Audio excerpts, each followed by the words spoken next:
नमस्कार दोस्तों। आज पत्री daily message book part 2 volume 2 के नए अध्याय के साथ उपस्थित हूँ। आइए दोस्तों, पहले इंग्लिश के वर्ड को ध्यान से सुनते हैं, फिर हिंदी का अर्थ आपके साथ शेयर करूंगा। Excerpts from Uncommon Wisdom, Karma and Rebirth. These two principles, karma and rebirth, are fundamental to understanding Buddha's teaching. Most of the pleasant and unpleasant things that we experience in this life represent the ripening of action performed in the past, usually in past lives. Those consciousness of karma are programmed into us from birth, causing us to constantly reap the fresh of our previous deeds. But be they good or bad, they are the fruits we deserve. And karma is immutable law of cause and effect. We cannot avoid the consequences by looking for scapegoats. We must accept them as our just rewards.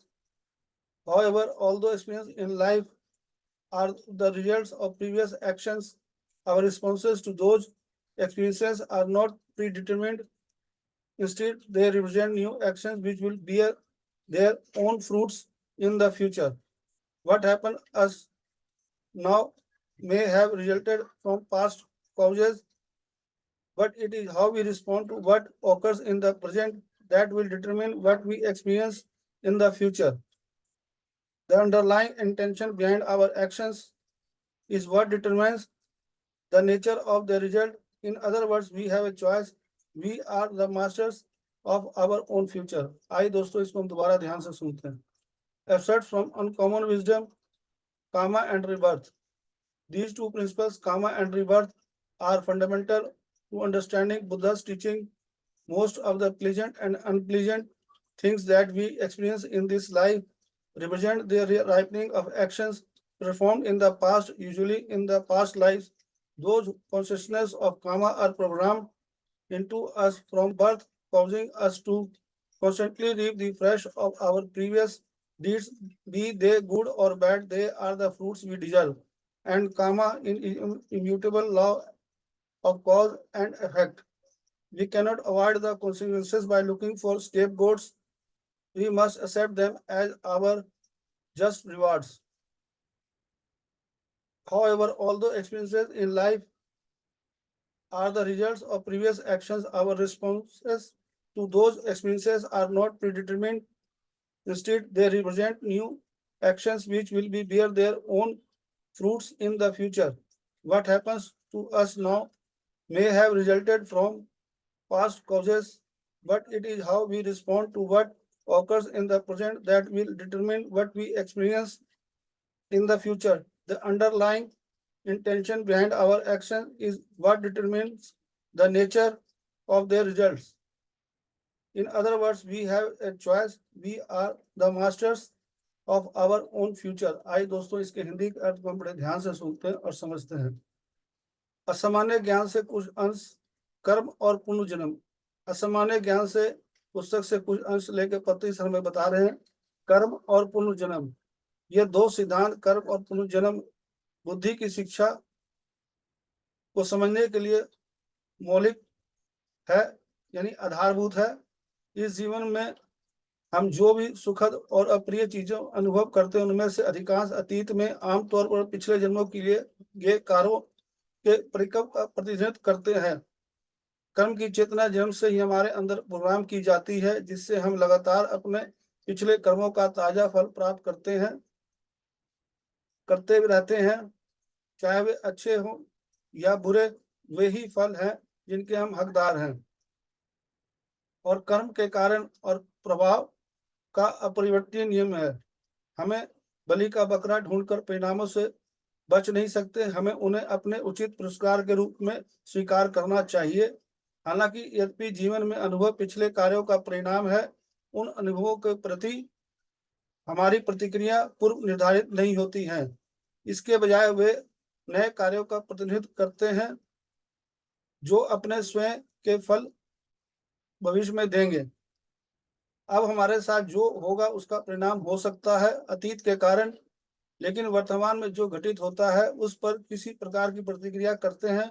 यह निर्धारित करेगा हम हमारे भविष्य में क्या अनुभव करते हैं. हमारे कार्यों के पीछे अंतर्निहित मंशा हो, उनके परिणामों की प्रकृति निर्धारित करती है। दूसरे शब्दों में हमारे पास एक विकल्प है, हम अपने भविष्य के स्वामी स्वयं हैं। आइए दोस्तों, इसको थोड़ा सा विस्तार में ध्यान से सुनते हैं और समझते हैं। पत्री सर ने हमें असामान्य ज्ञान पुस्तक से कुछ अंश लेके अद्भुत ज्ञान समझा रहे हैं, बता रहे हैं, इसको हम ध्यान से सुनते हैं। कर्म और पुनर्जन्म, ये दो सिद्धांत है, उसके बारे में बता रहे हैं। ये दो सिद्धांत है, कर्म और पुनर्जन्म, बुद्धि की शिक्षा को समझने के लिए ये एक मौलिक आधारभूत है। इस जीवन में जो भी सुखद या अप्रिय चीजों का अनुभव करते हैं, वो अधिकांश अतीत के कारण है। आमतौर पिछले जन्मों में किए कार्यों के परिकल्प का प्रतिनिधित्व करती है। जो अतीत के किए गए कार्यों का वो जो पका हुआ है उसका प्रतिनिधित्व करती है। कर्म की चेतना जन्म से ही हमारे अंदर बिठाई जाती है, जिससे हम लगातार अपने पिछले कर्मों का ताजा फल प्राप्त करते हैं। चाहे वह अच्छे या बुरे, वही फल है जो हम जिसके हकदार हैं। जो भी हम कर्म करते हैं वो उसके हम हकदार हैं, चाहे अच्छे हो या बुरे, हमें उसे स्वीकार करना चाहिए। कर्म के कारण और प्रभाव का यह परिवर्तनीय नियम है। Law of cause and effect के बारे में बता रहे हैं। हमें बलि का बकरा ढूंढकर परिणामों से नहीं बच सकते, हम उन परिणामों से बच नहीं सकते। हम उन्हें अपने उचित पुरस्कार के रूप में उसे स्वीकार करना होगा। जो भी अच्छा हो या बुरा, उसे स्वीकार करना है। हालांकि यद्यपि जीवन में अनुभव पिछले कार्यों का परिणाम है, तो उन अनुभवों के प्रति हमारी प्रतिक्रिया पूर्व निर्धारित नहीं होती। उसके पहले जो भी किए हुए कर्म के कारण जो पिछले कार्य है, उसका हम प्रतिक्रिया पहले निर्धारित नहीं कर सकते। इसके बजाय हम नए कार्यों का प्रतिनिधित्व करते हैं, जो स्वयं के फल भविष्य में, इसके बारे में हमें पता होगा। अब हमारे साथ जो भी उसका परिणाम हो सकता है अतीत के कारण, लेकिन वर्तमान में जो घटित होता है उस पर प्रतिक्रिया करते हैं। यह निर्धारित करेगा हम भविष्य में क्या अनुभव करते हैं। दोस्तों, यहाँ पर कर्म के बारे बता रहे हैं कि उस जो अनुभव करते हैं वो भविष्य में जाकर तय करेगा कि किस प्रकार की प्रतिक्रिया करते हैं, और यह निर्धारित करेगा हमारे भविष्य में क्या अनुभव करते हैं। हमारे कार्यों के पीछे अंतर्निहित मंशा हो, उनके परिणामों को प्रकृति निर्धारित करती है। हमारे कार्यों के पीछे अंतर्निहित जो मंशा है, अंदर जो उसकी परिणाम है, वो प्रकृति निर्धारित करती है। दूसरे शब्दों में हमारे पास एक विकल्प है। ये विकल्प जो है बहुत ही महत्वपूर्ण है, इसको अच्छी तरह हम जानते हैं, लेकिन ये सुनने में शब्द बहुत छोटा है, लेकिन ये शब्द बहुत गहरा है। हम अपने भविष्य के स्वामी स्वयं हैं। यहाँ पे हमने अपने स्वयं के निर्माता है।